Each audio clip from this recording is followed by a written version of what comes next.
There's signs of the time as Election Day grows closer, more ahead, and a recent vote could keep some corridors from changing. Those stories and more coming up on NT Daily News.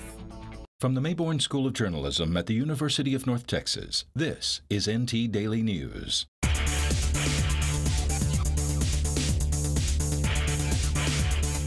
Hello and welcome to NT Daily News. I'm Lacey Heatherly. And I'm Rachel Rutland. America is now in the final countdown for the 2012 election. It's been a long campaign on the national level. And there are some key races to watch in Texas and in Denton. Of course, Americans will decide who will be the next leader of the free world. The likely winner will either be Barack Obama or Mitt Romney. But many may not know that there are also candidates from 4 other political parties. Little-known candidates from the Justice Party, Constitution Party, Libertarian Party, and Green Party. And 4 candidates are running for the open U.S. Texas Senate seat. Republican Ted Cruz and Democrat Paul Sadler are the frontrunners for that seat left open by the retirement of longtime Senator Kay Bailey Hutchison. In the race for U.S. House District 26, incumbent Republican Congressman Michael Burgess is being challenged by 2 opponents, Libertarian Mark Bowler and Democrat David Sanchez, to represent the Denton area. In the District 30 Texas Senate race, Republican incumbent Craig Estes is being challenged by Libertarian Richard Forsyth for a seat in the Texas Senate. And 3 candidates are running for the Texas House District 64 seat. Republican incumbent Myra Crownover has 2 challengers, Democrat Mary Brown and Libertarian Ian Cole. And of course, there are many more choices on the ballots. Those choices will vary from precinct to precinct. Early voters are setting records for the turnout across the nation, and many Denton residents make sure that they were that number. NT Daily's Tamara Williams has more. The Joseph A. Carroll Administration Building opened its doors to early voters on October 22, 2012. Residents all around Denton County showed up to the polls to make sure their voice was heard. Among the early voters were students from the University of North Texas and Texas Woman's University.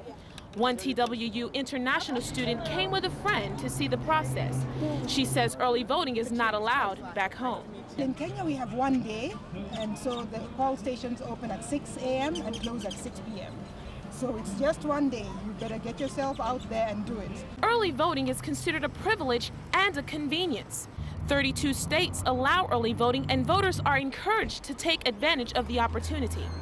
The elections administrator for Denton County says there has been an increase in the number of early voters since the 2008 election. We're averaging anywhere from 12 to 16,000 votes each day, and it looks like it's up right now about 10% over what the numbers were in 2008. The polls here at Joseph A. Carroll are open from 7 a.m. to 7 p.m. The deadline to early vote is November the 2nd. Tamara Williams, NT Daily News.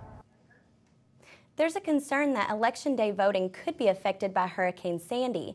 The huge storm swept across the East Coast, causing flooding, fatalities, and leaving millions without power.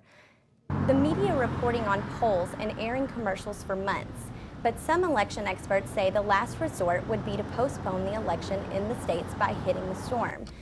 Eastern states are working to ensure voting sites have power, but the early voting process could change. I think states that have early voting are going to expand those options for early voting, so keep polls open for early voting later. If they don't already have them scheduled on the weekend, they can move to have them open on the weekend. The storm has disrupted campaign events for President Obama and Governor Mitt Romney. It remains unclear if either candidate will gain or lose voters with their responses to the disaster. They might look to with this is how the president handled it. This could benefit him in some situations, and depending on how Governor Romney responds to this as well, that might affect a few of the remaining undecided voters. Both presidential campaigns say their main focus isn't on the election, but it's on the relief and cleanup from one of the worst storms to hit the East Coast. A recent vote certainly didn't go the way UNT officials had hoped. The Texas Higher Education Coordinating Board rejected the university's plan for renovations to the student union on campus. The board says $137 million renovation project cost too much. UNT's president Lane Rollins says the university will now meet with administrators and architects to present another proposal to the board in January. The last time the union was renovated was in 1973. Students previously voted to pay an extra $115 a semester to pay for the construction. The University of North Texas is nationally recognized once again. The national news magazine U.S. News and World Report has just released a list of the top transfer schools in the nation, and UNT came in at number 13. The list shows UNT has over 3,650 transfer students. It is also the #1 transfer institution. They actually accepted a majority of my transfer credits, so it was kind of a no-brainer. And I would say in terms of credits, UNT is very transfer friendly. It's very common that a lot of your credits will transfer here, so that's always very positive for transfer students. Other reasons include the variety of class times, affordable tuition prices, and the different programs created by the school to help students. The Transfer Ambassador Program is one effort the university makes to help transfer students make an easier transition. And some Denton artists need help getting their work displayed. High demand from local artists to show their works has galleries in Denton booking an exhibition years in advance. Artists can now fill out requests to exhibit forms to show their work at either Meadows or Go galleries. The request is then sent to an exhibition education committee that reviews the art to see if it's the right fit. The artists are notified and dates are set up to show their work. The Greater Denton Arts Council safely stores the work until the day of the exhibition. Officials say the response from artists has been a big success. Right now we are booking 2 to 3 years out. So sometimes, even though we have a request that an artist is wonderful and we would love to show them, our dates are not compatible at that point. The Greater Denton Arts Council has also been asked to supply artwork for the lobby of the Murchison building on UNT campus. And coming up next on NT Daily News, chalk becomes art on campus recently. We'll tell you why. And when it comes to head injuries, UNT is ahead of the game. We'll be right back. At the University of North Texas, green means go, because here you're always moving forward with a green light to greatness. It's in the excellence of teaching and research. So students fueled with knowledge and skills can build careers, compete with the best, and make a difference in the world. Bring your dreams to light at UNT. UNT, we're your green light to greatness. It's that time of year, football, tailgating, and yes, homecoming. Football, of course, is the main event of UNT's homecoming weekend, but it's not the only thing that's happening. Students prepared for the homecoming game with a competition of colors. Residents of several dorms spread out the chalk to cover the campus with homecoming school spirit. The chalky designs were judged, and Kerr Resident Hall won. The best drawing earned points towards a competition played during the homecoming game. The homecoming celebration continued with a pep rally and picnic in Library Mall. The band and cheerleaders pumped up the crowd as they encouraged students to show their mean green spirit.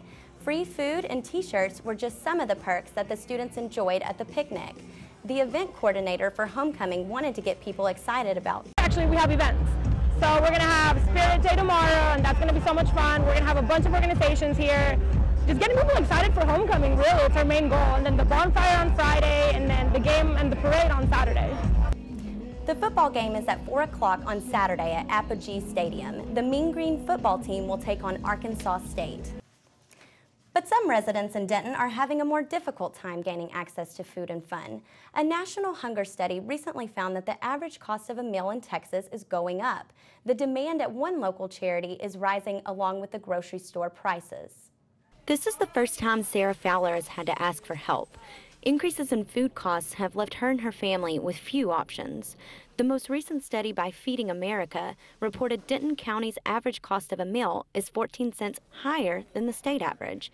That leaves nearly 97,000 people like Fowler wondering where their next meal will come from. So every week, we're looking for, extra help just to keep food on the table. Local grocery stores have felt the impact from rising food costs as well. Cupboard Natural Foods has seen meat and dairy products go up the most. Fowler says several things she normally buys have now become unaffordable. I mean, all the necessities, that we need to cook about everything. So it's really hit everybody, the low income really hard. just to keep our head above water. Since the recession began in 2008, shoppers are finding it increasingly difficult to buy basic items like eggs or milk. This is where the Denton Community Food Center comes in. The Food Center is a community food warehouse that donates to the hungry in Denton. The number of people receiving help from the organization has increased by 12% just this year. The limited dollars that they have to spend at the grocery store are not going as far as they used to, and therefore they're more dependent upon us. The Food Center gave out more than 225 tons of food last year. The cost of that amount of food, more than $90,000. Sarah Fowler says to feed her large family, she'll be cutting back to just the basics. Officials with Denton County United Way use the term food insecure for those who don't know where their next meal will come from. And food trucks were the focus of a recent festival celebrating the Denton County Transportation Authority. The DCTA extended the A-Train's Friday late night service. The last A-Train now leaves Denton on Friday night around 1:30 in the morning. Friday Night Bites brought together 8 food trucks from the Denton and DFW area. About 3,000 people attended the 5-hour event. City officials hope the event will introduce the food truck culture to the city. It also provides an instant sense of place to a spot that doesn't have much activity. Officials are working on updating Sydney ordinances to allow food trucks to become a staple around the city. No matter what or how you eat, most people like to eat. Women are encouraged to love their bodies. That's why the National Organization for Women Foundation recently celebrated the Love Your Body campaign. UNT students stripped down to their skivvies to encourage people to love their bodies. They bared it all to show everybody that everybody is a beautiful body. The Now Foundation hopes to encourage people to disregard the media's ideal of beauty. Love Your Body Week happens every year on UNT campus. Denton residents can expect to love the weather this week too. Despite some cooler mornings, the afternoons have warmed up to the 80s. That has left many people stripping off their coats and jackets as the temperatures rose throughout the day. And the nice weather is expected to last across North Texas up until Election Day. But then, those heading to the polls may want to grab an umbrella because there is a 40% chance of rain. There's much more to come on NT Daily News. Working it off just got a little easier on campus. That story just ahead. And packing it on can happen due to a sweet addiction. The findings of a new study may make some feel sour. Stay tuned. My name's Reggie. Just recently, my wife and I took in her sister's children. Now, we already had 4, so I went from becoming a family man to a man with a bigger family. Now, you can't eat love, so I don't know how I'm gonna feed them tonight. How was that, Rich? I think I look more like Denzel. That's cold, man. Play a role in ending hunger. Visit feedingamerica.org/hunger and find your local food bank. So, I just moved in with this family, and it's embarrassing. The little one, he likes to go outside and crawl around in the giant litter box. I don't know what he's doing.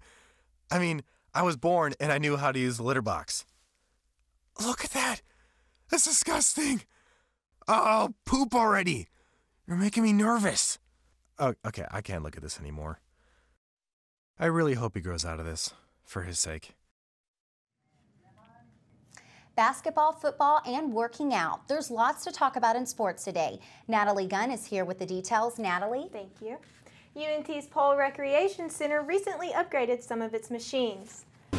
Many new treadmills and fitness bikes were installed this year, and additional liftables were added last year.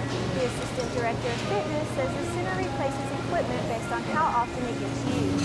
Cardio machines are usually the ones that get replaced often. I think it's important to keep the rec updated because if the equipment is old, people are more likely to get hurt or damaged from the old equipment. Students who use the Recreation Center say they are pleased to see the new equipment and that it's a motivation to visit the center more often. And the Mean Green basketball team had to wait an entire season to get Grambling transfer Justin Patton into the lineup, but the wait will continue. Patton injured his knee in practice and will be out for another 2 to 4 weeks. Coaches say he went down without being touched. UNT is returning 7 players that averaged at least 7 points a game last season, including Chris Jones and Jordan Williams. The return of Williams could give UNT another option at small forward with Patton out. Playing with more serious injuries like concussions is not an option for UNT football players. The American Orthopedic Society reported 23 concussions nationwide in college football 2 seasons ago. That number spiked to 42 last season. The NCAA started a concussion management plan in 2010, but UNT has had such a plan for more than a decade, and university sports medicine officials say their staff is ahead of the NCAA in handling concussions. All of our student athletes are baseline tested, computer tested for concussions, and that way when they do have one, we can do a follow-up test and do a comparison to see where they are. UNT's plan informs student athletes about concussions and requires them to report symptoms to medical staff. Hill says head injuries are inevitable because athletes are stronger than ever, but he's proud of the policy UNT has put together to handle concussions.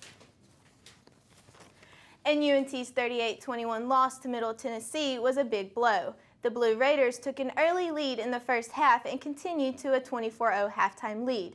UNT's quarterback Derek Thompson threw it for 221 yards but was intercepted 3 times and sacked twice. Running backs Brandon Bird and Antoine Jimerson rushed for 87 and 85 yards. Jimerson provided hope in the second half, scoring on touchdown runs of 2 and 15 yards, but the late plays did not matter when UNT fell too far early in the game. That's all for sports. Lacey and Rachel? Halloween is celebrated every year, but many people don't know the history behind the holiday. Halloween, originally known as All Hallows Eve, was believed to be the day the dead came back to Earth. People wore masks to disguise themselves so ghosts would not mistake them for a fellow spirit. People also left candy outside their doors so ghosts would not come into their home. Hundreds of years later, these traditions have been modified. And in keeping up with tradition, UNT students will remember their deceased loved ones at a Day of the Dead celebration on campus. November 2nd, students will gather at the Library Mall from 10 in the morning until 2 o'clock. Students bring pictures of people who have passed away and display it on an altar to honor their memory. And a festival brought out some people who got into the spirit of the day. NT Daily photographer James Correas took these pictures from Denton's Day of the Dead Festival on Saturday. The festival included music, food, games, and local vendors. And finally, everybody enjoys chocolate, but some people may actually be addicted to the delicious treat. A new study shows why it's so hard to say no to chocolate. The University of Michigan study discovered chocolate can trigger an opium-like chemical in the brain. This chemical makes it hard to stop eating the sweet treat. The study also says the chemical might lead to binge eating tendencies. Denton's Atomic Candy Shop sales rise during stressful times. It's usually if somebody's having a test or they're going through midterms, or if somebody happens to be pregnant and they just need something to calm their nerves. But the chemical doesn't make people like chocolate more, it increases the desire to eat it. The study shows obese people's brains reacted the same way to chocolate as a drug addict reacts to drugs. Researchers are hoping that by finding this chemical, they can better understand binge eating. Gosh, I could really go for some chocolate right now. It sounds really good. I know. That's all for this edition of NT Daily News. Thanks for joining us. Stay tuned for NT Daily in Espanol.